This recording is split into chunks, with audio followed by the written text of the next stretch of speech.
McCarthy. Please, 5 minutes. Thank you, Lasker and Corlin. I welcome the opportunity to speak on such an important topic.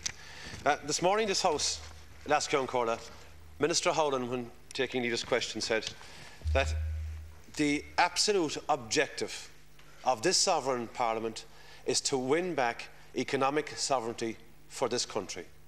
Everybody in this House is well aware of the difficulties that this country is in. This country lost its economic sovereignty when the IMF came to town. And that is the context in which anybody should make a comment on how we get out of that. And it is the objective of this government to win back economic sovereignty for this country. And in doing that, one of the first tasks of this government was to renegotiate the EU-IMF deal. And the government did that, and they did it with a good degree of success.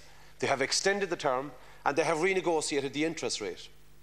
Now, an absolute feature of that deal, which the last government signed us up to, was that there would be a sale of state assets. Now, nobody wants to sell state assets, but implicit in the agreement was a condition that state assets would be sold, and monies accruing from that would be used to pay off the debt. Now, Ministers Howland and Minister Noonan have renegotiated that with the Troika, and they are now in a position where the proceeds from those sales, or potential sales, will go back into job creation. Because that is the one element of government policy that has to and will dominate the reign of this government, and that is job creation. Because as long as this country has 450,000 people out of work, the economic situation is not going to improve. So we need to look at that. We need to acknowledge the renegotiation of the EU-IMF deal, and we need to realise that we're not in a position of our own making. We're in government to renew economic sovereignty. And achieving that is going to be difficult, and nobody wants to make decisions in this House that is going to impact on people who have suffered enough at the hands of the economic collapse. But to win back economic sovereignty, difficult decisions will have to be made.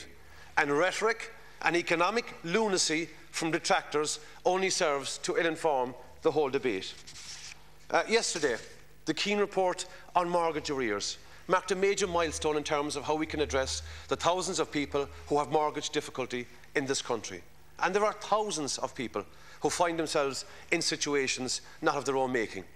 They have lost their jobs, they're now dependent on social welfare, their income has been depleted, their morale is gone, and the bank want to take their house from them. But being in a position to facilitate that, to initiate consultation, to bring about a policy that addresses that is another aspect of government policy that must be acknowledged. Last month, Ollie Rehn said he thought that programme countries who sold assets should be allowed to invest some of it in job creation. And that re-emphasises my point that there has been a substantial retweaking of the deal to allow the government to reinvest monies into job creation. The establishment of New Era, another significant pre-election commitment, now government policy that seeks to address those issues, the issues of unemployment. The Strategic Investment Fund, another key pre-election commitment, is now being realised, where it will provide money for small and medium-sized enterprises and get credit going and give the lifeblood of small businesses, give back the lifeblood of, to small businesses of credit flowing freely and available. And there are a number of positives about the economy, and we have to remind ourselves of that, because it's all too depressing if we get lost in the negativity, and it's very easy to get lost in the negativity.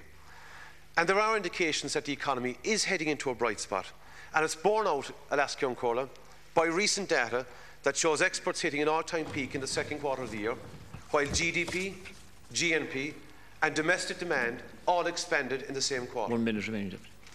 In that minute, I want to focus on a number of the hypocrisies and the contribution by one of the previous speakers. And I want to remind Deputy Adams that when he was an MP in Belfast, he represented an area with the highest rate of unemployment in Europe.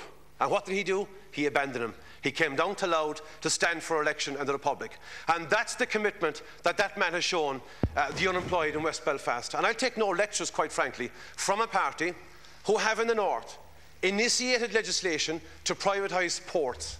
Yesterday evening in this House, we had private members in relation to the community and voluntary sector. And I read into the record the amount of jobs that that party, with their coalition partners, the DUP, have cost voluntary and community sectors in the north of Ireland.